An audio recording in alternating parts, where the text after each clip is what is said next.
কক্সবাজার সদরে ছিলাম এসএলএন হিসেবে 1 বছর। সেখানে এই হোটেল মালিকদের যারা আছে তাদের অনেকের সাথে আমার সম্পর্ক ছিল। তাদের একটাই কথা যে আমাদের দেশে এখন পর্যটনের একটা, এই যে যেমন সামনে দুর্গাপূজার ছুটি আসছে, এক শ্রেণীর মানুষের মধ্যে কিন্তু এই যে ছুটিগুলো, ভ্যাকেশনগুলো হলে তারা কিন্তু এই যে একটা হলিডে হিসেবে নিয়ে তারা যাচ্ছে, এটা ভালো, চিত্তের বিনোদনের প্রয়োজন আছে মানুষের একটা। কিন্তু আমরা ইন্টারন্যাশনাল কিন্তু টুরিস্ট কিন্তু আমাদের দেশে কিন্তু ক্রমান্বয়ে কিন্তু কমে যাচ্ছে।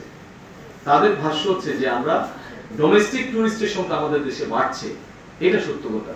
যে এখন উত্তরাঞ্চলে রংপুর, রাজশাহী থেকেও কিন্তু সরাসরি অনেক লোক কক্সবাজারে আসছে, তাই না?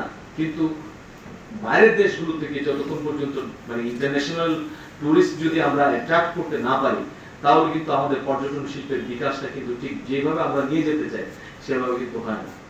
কারণ আমাদের দেশের মানুষের টাকাটা কিন্তু আমাদের দেশের মধ্যে থাকছে, এটার সাথে ভ্যালু অ্যাড হবে যখন বাইরের দেশের পর্যটক আসবে, তখন তার কারেন্সিটা যখন আমার দেশের মধ্যে ঢুকবে, তখন কিন্তু এটা আমার দেশের কিন্তু একদিকে আমার দেশের গুডউইল, পর্যটন সেক্টরের গুডউইলটাকে যেরকম প্রচার করবে, সে বাইরে গিয়ে ঠিক তেমনি কিন্তু তার মানেটা কিন্তু আমার ইকোনমিতে সার্কুলেট হবে।